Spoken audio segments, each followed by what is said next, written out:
민 변호사. 안녕하세요. 살신성인 민 변호사에서 변호사님 옆에 앉아있는 민혁의공원 김경아입니다. 민경실 변호사입니다. 네, 안녕하셨죠? 잘 지내셨어요? 네, 그럼요. 오늘도 변호사님 살다가 신중하지 못한 성인들의 핫한 사연들을 많이 소개해 볼 텐데요. 네. 준비되셨나요? 열심히 말씀드리겠습니다. 네, 아주 그냥 신랄한 자문 부탁드립니다. 알겠습니다. 네. 오늘은요, 남성 분야의 사연이에요. 예. 네, 어떤 내용인지 한번 제가 소개해 드려 보도록 하겠습니다. 안녕하세요. 제가 몰카를 찍었는데, 몰카를 찍은 사람의 사연이에요. 네. 처벌 수위가 어떻게 되는지 궁금합니다. 얼마 전 전철역에서 여성의 치마 속을 동영상으로 몰래 촬영하다가 걸렸는데요. 아, 나 화가 나네.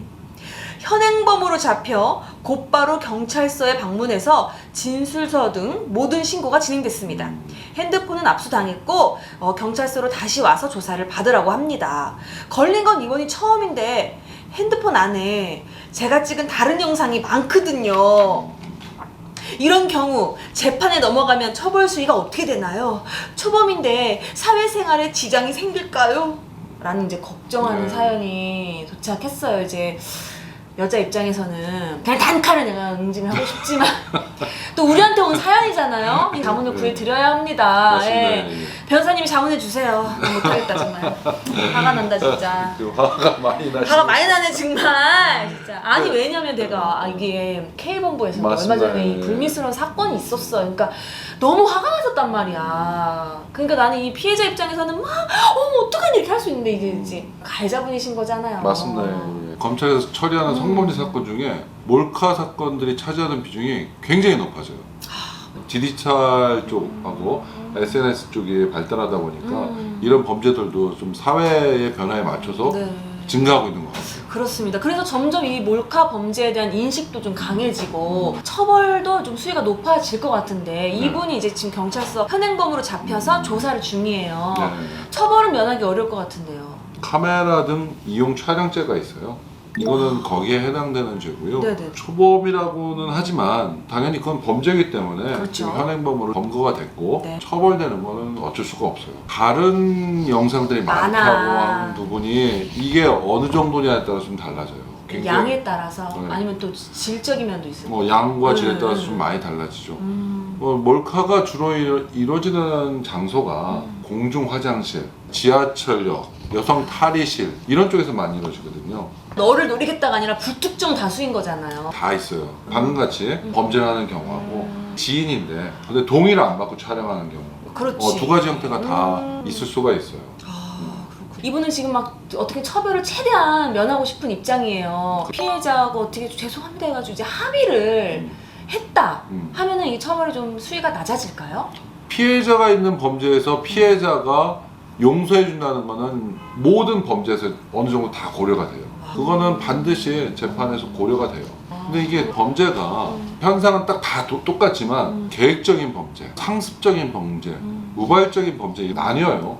만약에 이 친구가 몰래 카메라를 촬영하기 전에 딱 계획을 하는 것이 보일 수 있는 정상들이 있어요. 사전에 그 여자가 어디에서 어떻게 움직이는지를 파악을 했다거나 미리미리 도구를 준비를 했다거나 보이지 않는 카메라 등 이거는 이미 범행을 마음속에 두고 있었다는 거거든요.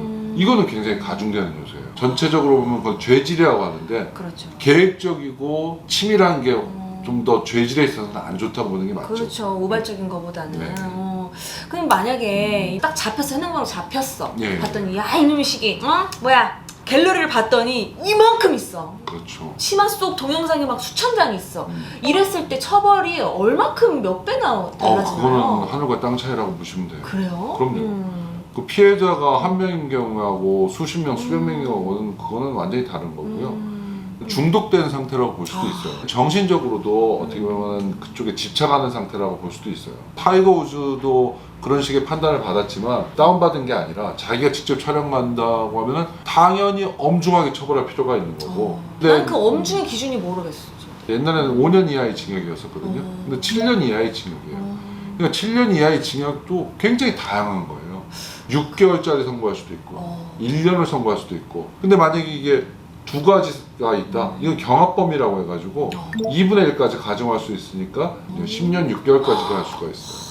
절대 처벌을 면할 수가 없습니다, 여러분. 처벌 중에 거세 이런 건 없나요? 있어요.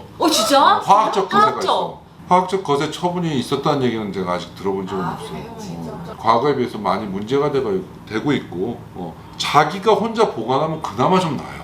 앉아있는 모습 중에 만약에 노출되는 어떤 속옷을 촬영했다, SNS상에서 유포가 됐다 하면은 피해자한테 훨씬 더 중한 피해를 입히는 거거든요. 진짜 가지고 있는 양에 따라서도 처벌이 달라지겠지만 이거를 내 개인 소장이냐 유포를 했냐에 따라서도 되게 많이 달라지겠어요. 그거는 하늘과 땅 차이라고 보시면 돼요. 유포했어.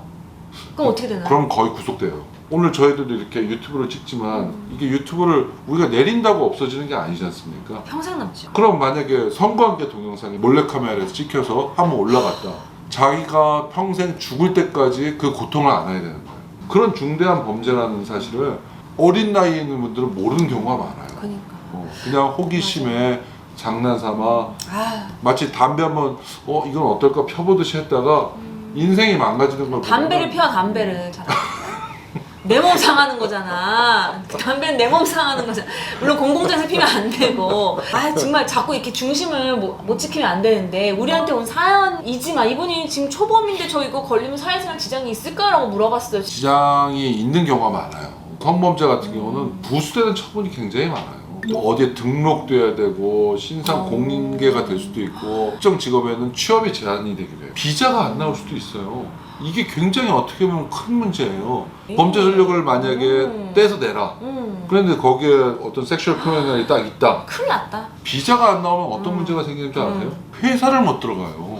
무역회사를 하시면 미국도 왔다 갔다 해야 될 수도 있는데 회사에서 누가 비자를 안 나온 사람을 누가 쓰겠어요? 그럼. 그리고 또 생각해보세요. 미혼 남성이다.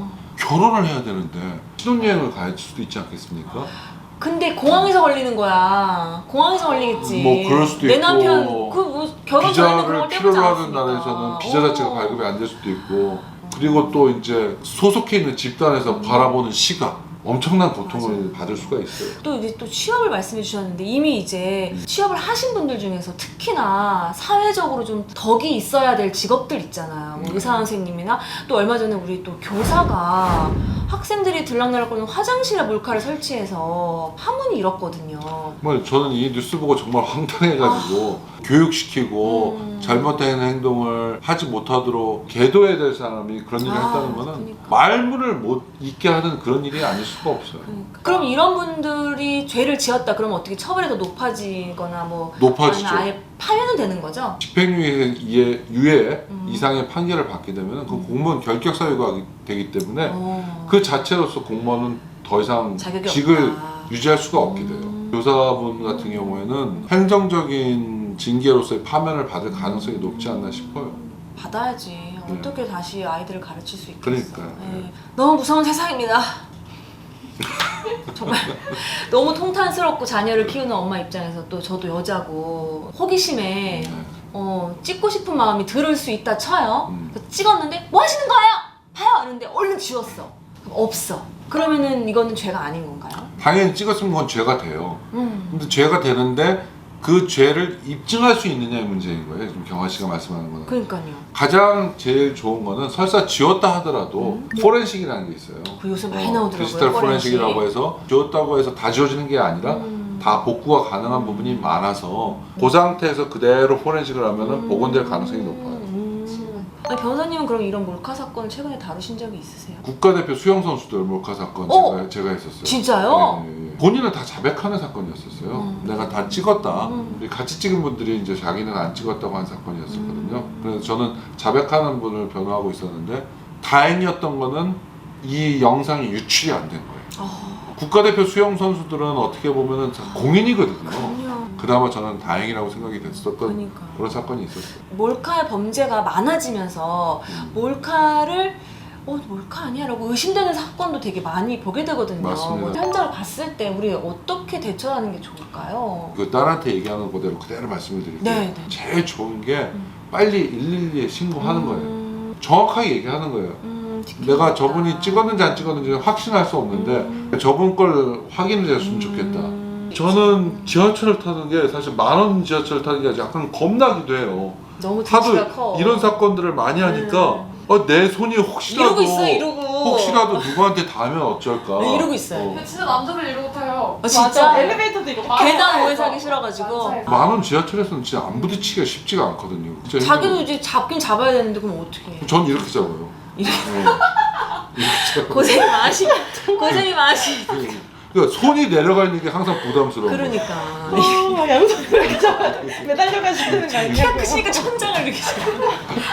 몇몇의 남자들 때문에 대부분의 선한 남자들도 피해를 보는 게 있을 수 있습니다. 근데 만원 지하철에서는 진짜 안 부딪히기가 쉽지가 않거든요. 그거. 그렇죠. 몰카 범죄에 대해서 좀 파헤쳐 봤고요. 도움이 좀 되셨으면 좋겠습니다. 앞으로도 우리 살신성인 민 변호사 많이 많이 애청해 주시고 도움이 되셨다면 구독과 알람, 좋아요 버튼 다 눌러주세요. 다음에 더 뜨겁고 핫한 사연으로 돌아오겠습니다. 감사합니다. 감사합니다. 살신성인 민 변호사.